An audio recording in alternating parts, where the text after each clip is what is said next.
wa mugani muthenya uria ugugietereirwo na hiki kinene ni arutani, arutwo undumwe na aciari na ni arutwo kurumirira igeranio iria ciragĩtabanirio mwaka muhituku wa 2025 na arutwo aria maragiikarĩire kigeranio gĩa KCSE kia mwaka muhituku.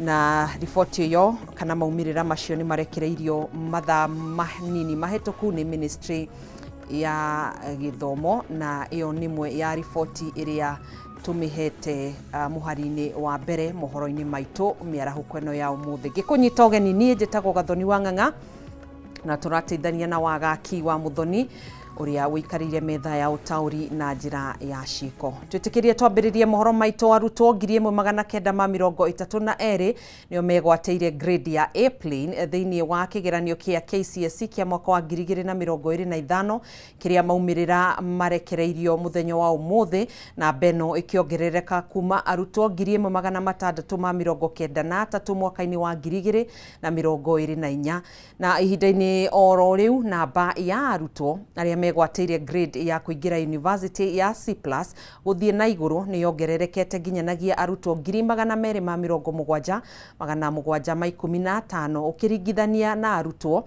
246,391 mwaka wa 2024.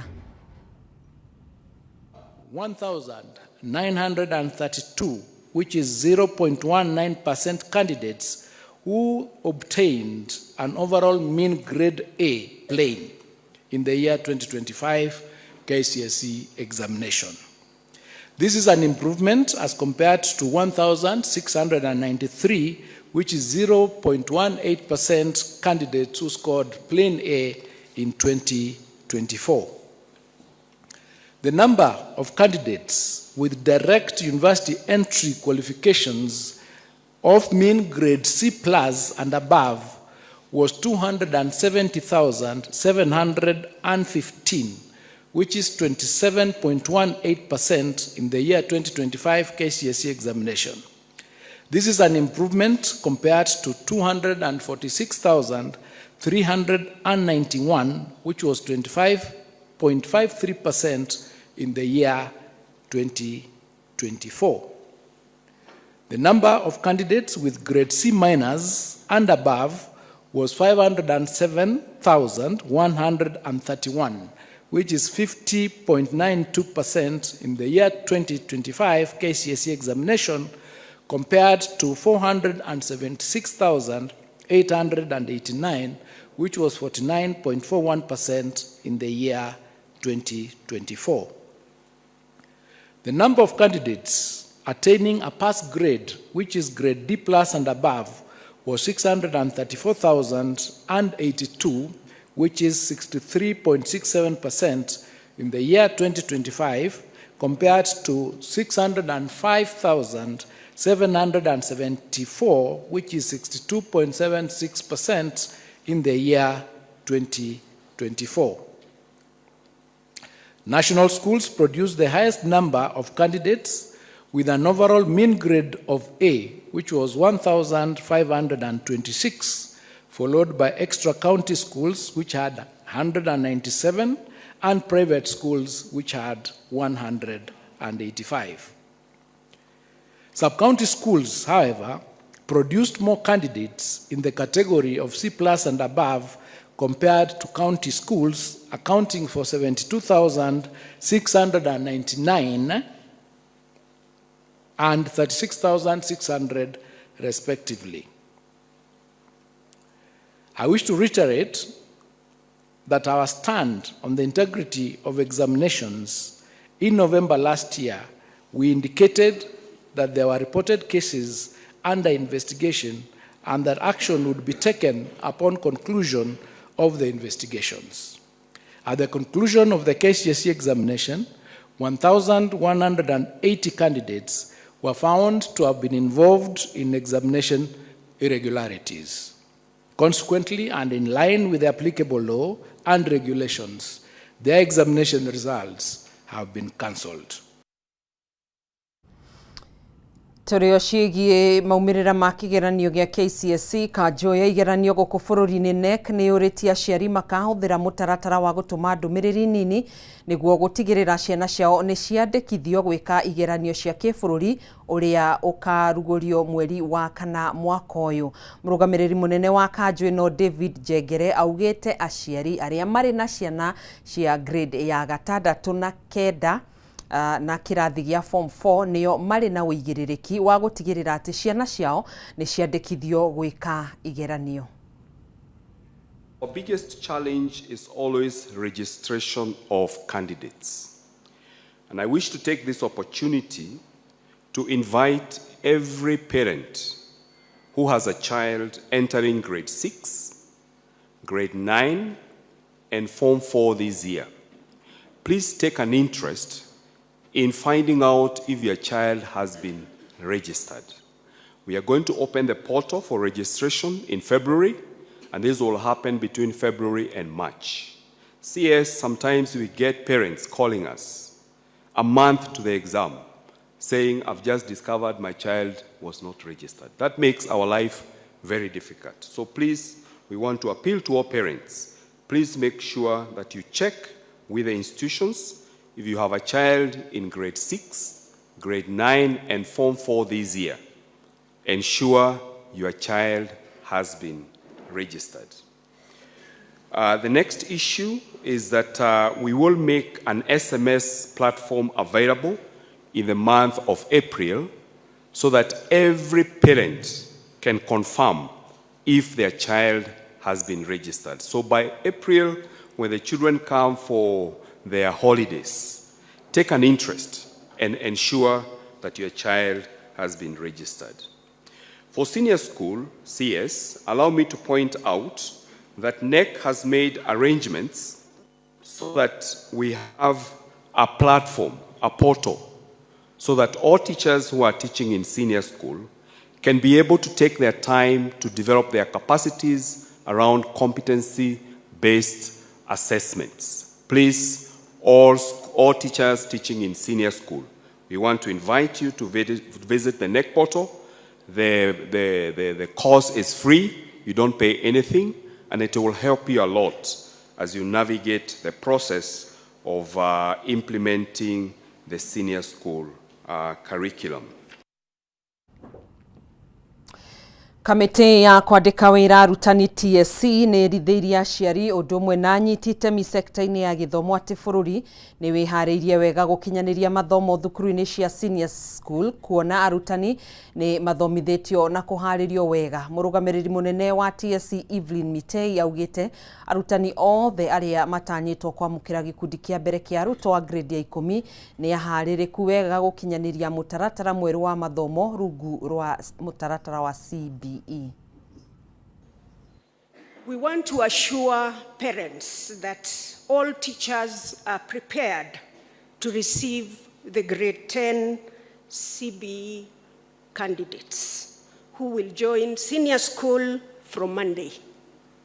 Our teachers are adequately equipped with the competencies, with the skills, and the confidence required to meet the diverse learning needs of our CBE students.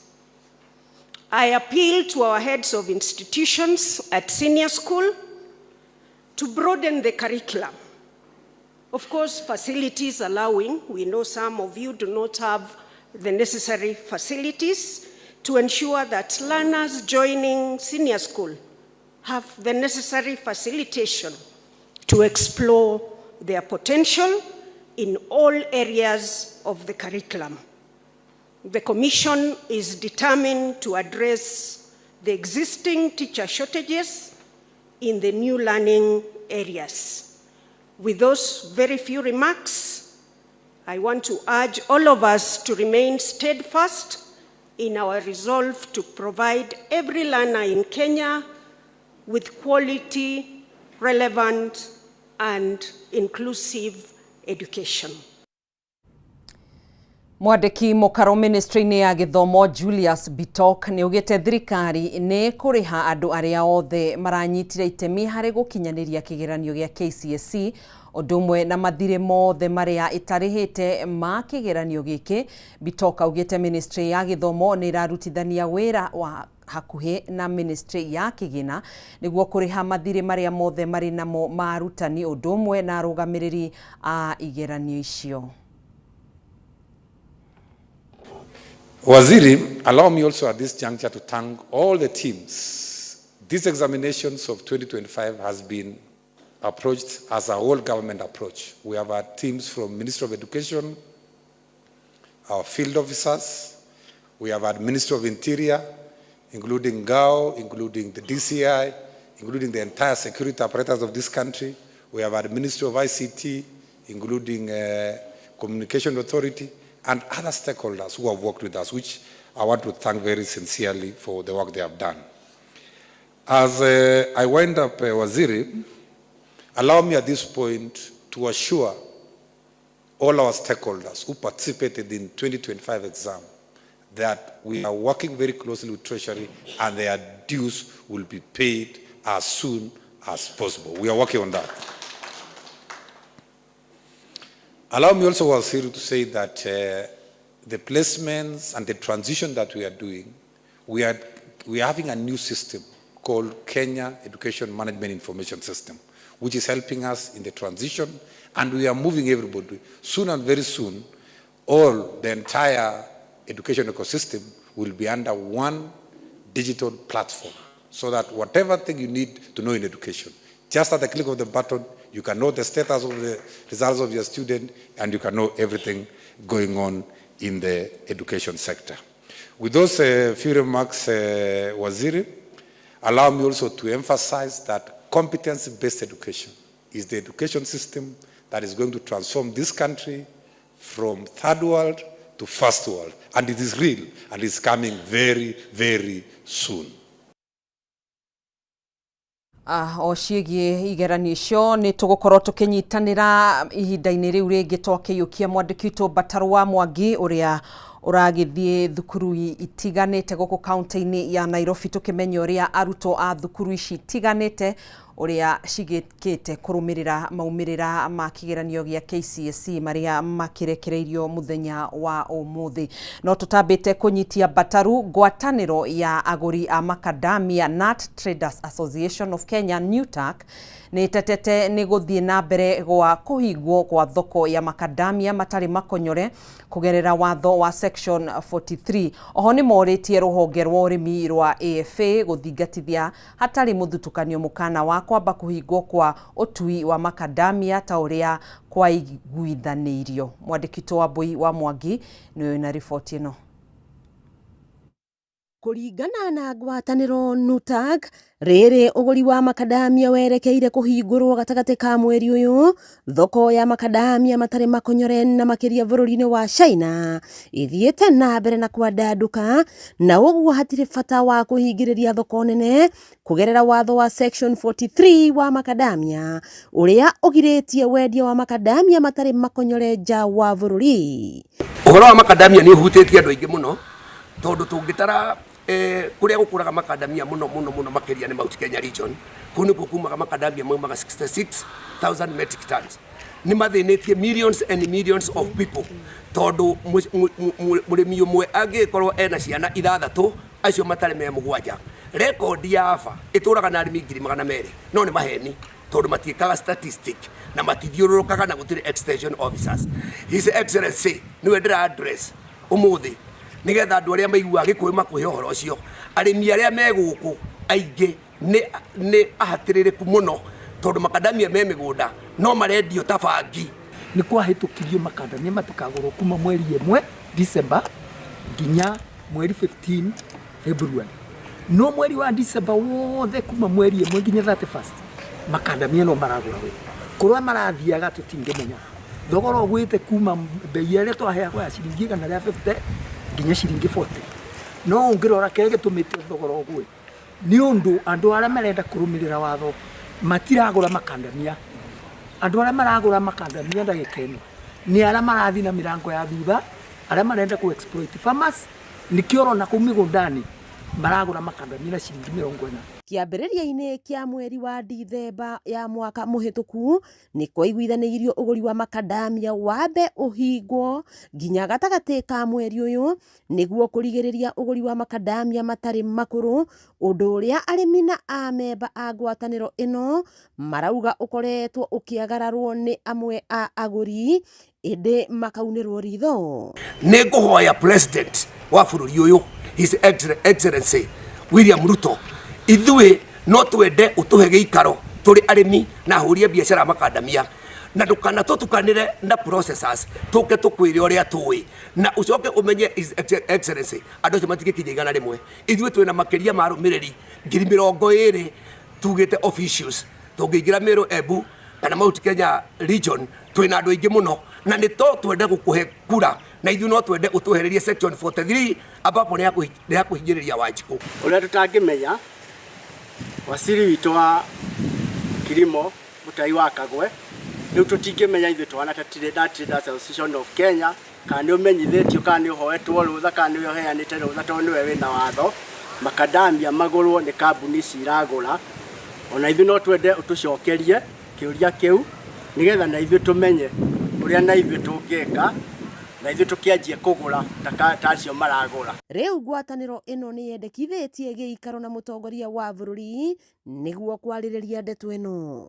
Wakĩigua Kamũhwa Ngunyĩra nĩguo ngururĩrie na ngũthererie tondũ gaka nĩ kanyako ũhoro kuma Metumi Ndigi Magũrũ, rĩtwa rĩakwa nĩ Sarah Wambui wa Mwangi.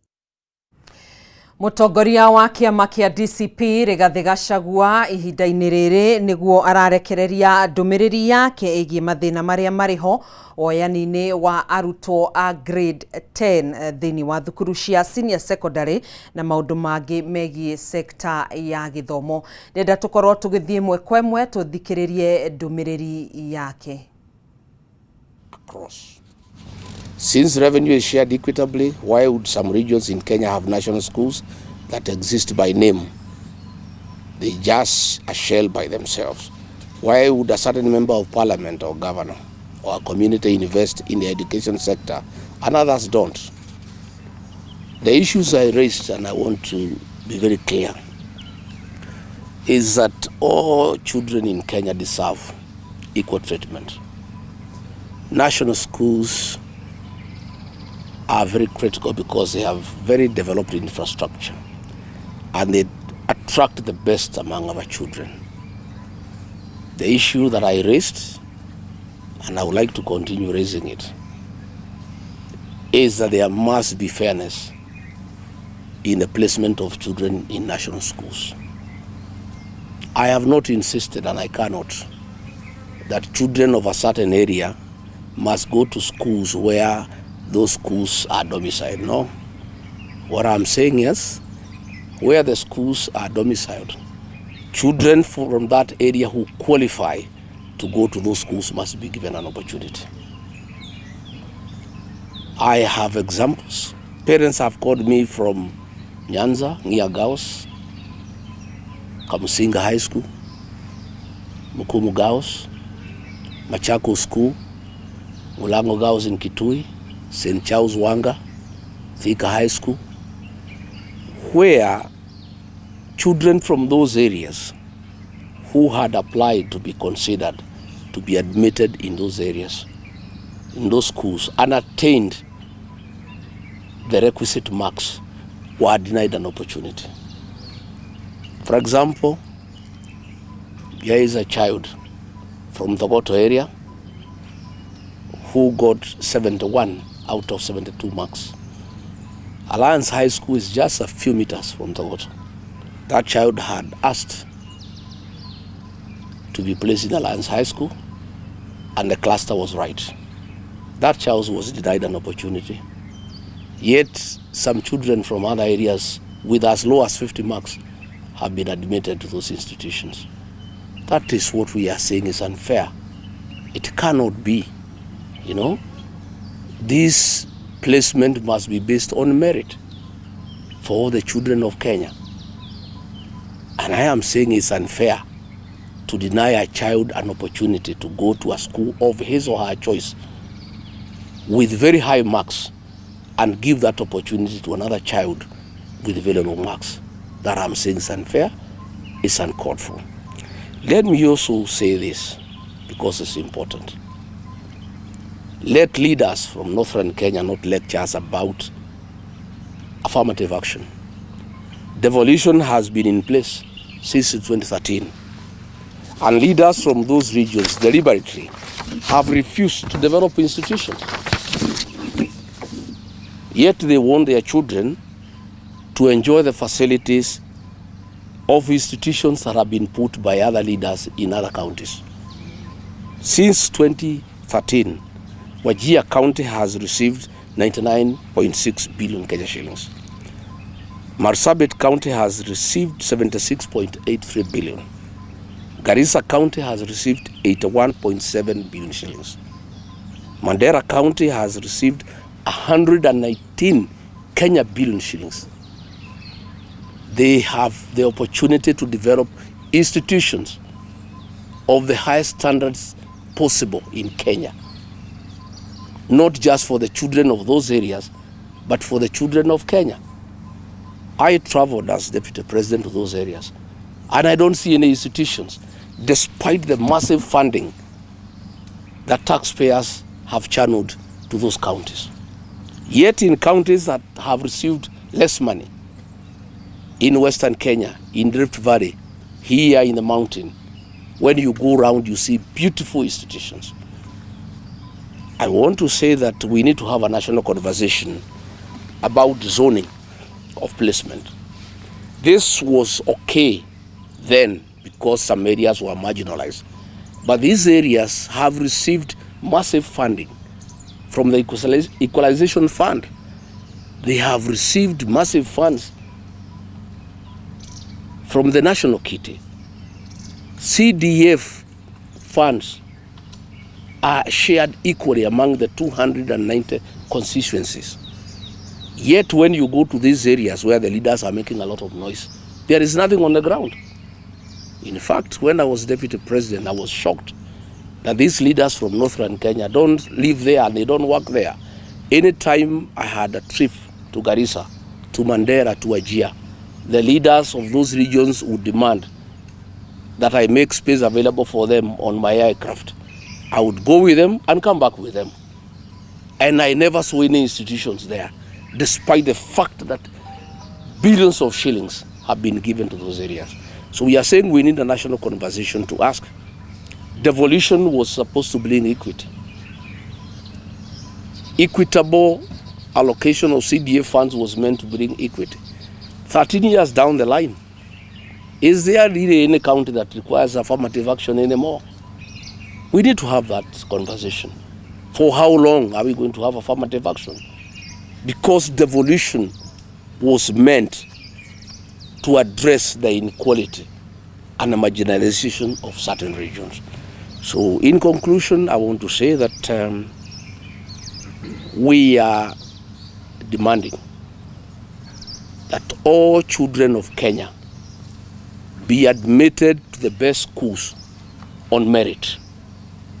And I'm not saying children from this area or any other area who are not qualified or who have not met the minimum points that are required should be admitted to these great institutions. I am saying, and parents have asked me to say so, that all children of Kenya should be given an opportunity on merit. Finally, I want to say that we used to have a very good system of placement of our kids into secondary schools. Principals would gather at the Kenya Science Teachers College, and they are given all the pupils who apply to go to those institutions. Then a committee would agree on the cutoff point, and the principals would make the choices and place the children accordingly. This is no longer the case.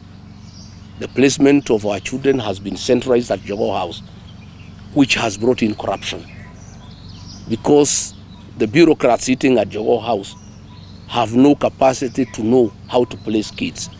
That is why we have a crisis where kids have been placed in a day school 300 kilometers away from their homes.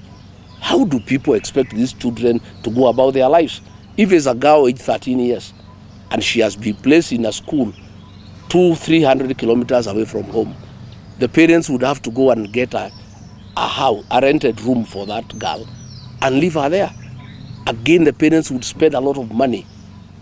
So we have a crisis, we have a mess. I heard William Ruto saying that it has been done very well. He doesn't live in this country anymore. He should know and hear the outcry of parents. Parents are spending thousands of shillings trying to take their children far away from home to day schools, look for accommodation, look how they'll be eating, how they'll be cooking. It's a crisis of unknown magnitude. We are saying that it is not right to admit any child to a day school outside a walking distance. And when the principals were doing it, it was done properly because the principals know the catchment area of the secondary school.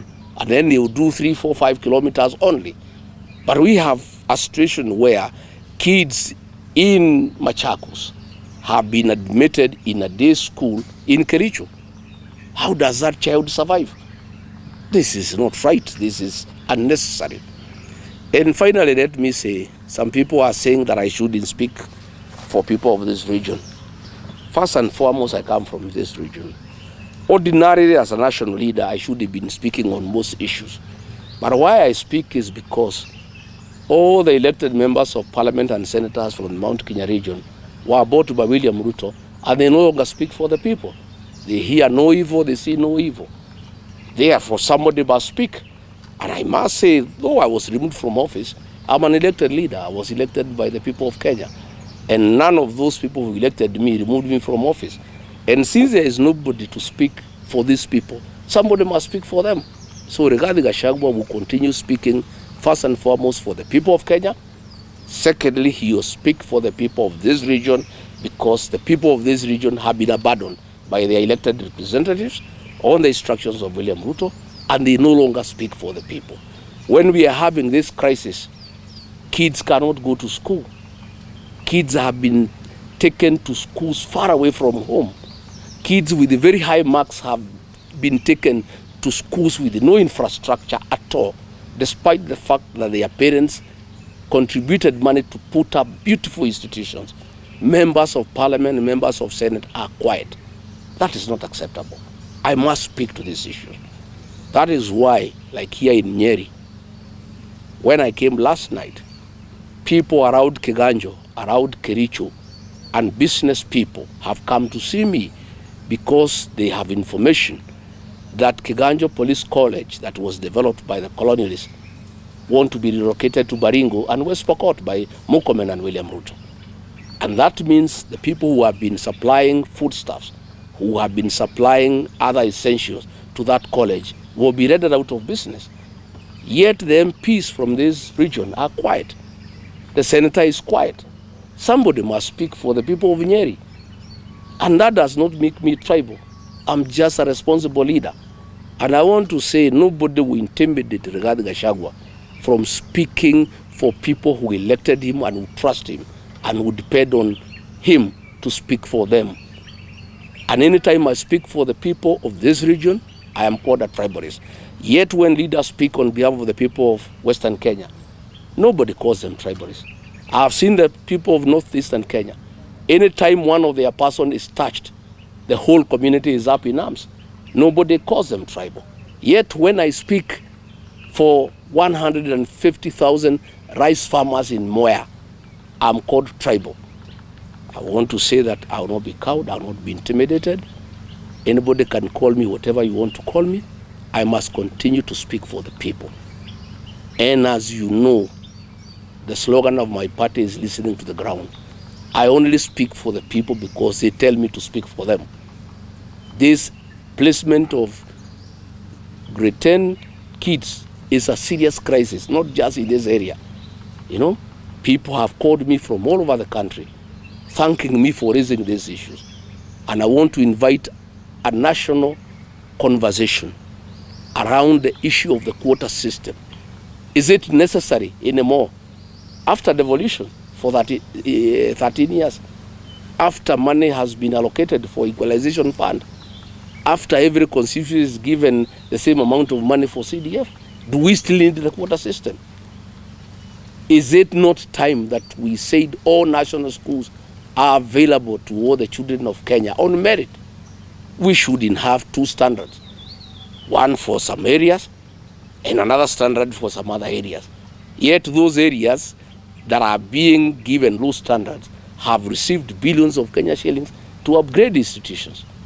So I want to tell the leaders from northeastern Kenya, please leave Eastleigh and South Sea and go to northern Kenya and develop institutions. You have serious money. All this money, what are you doing with this money? I've been to Garissa, I've been to Wajir, I've been to Madera, I've been to Marsabit. I don't see schools. I don't see any institutions.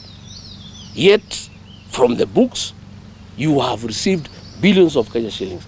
If the people of Wajir, the county government, decided out of the 99 billion they have received, put aside only 9 billion, at 3 billion per school, they would put up 3 great institutions in Wajir of the highest standard possible. Yet they have received 99 billion, there is nothing to show for it. So let the leaders from that area not cry about being profiled. They are not working. They have not spent their resources prudently. They should use the money that have been allocated to them to put up institutions like the rest of the country. And they should not intimidate the rest of us when we say that those institutions developed by our ancestors, by communities, should also benefit the children from those communities alongside other children from the people of Kenya. Thank you very much.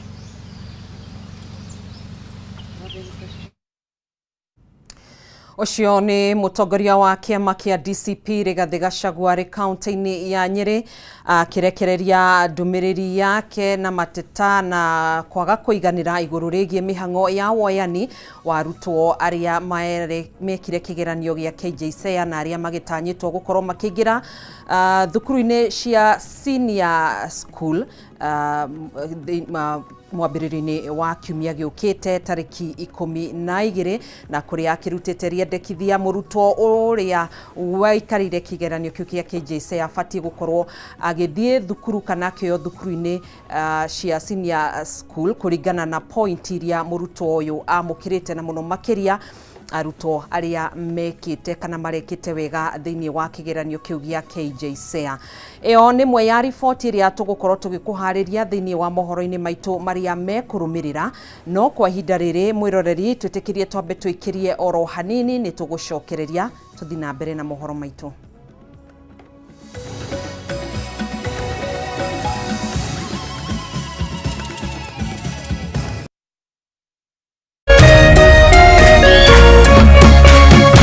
Kameme TV, muthegi wa ruriri.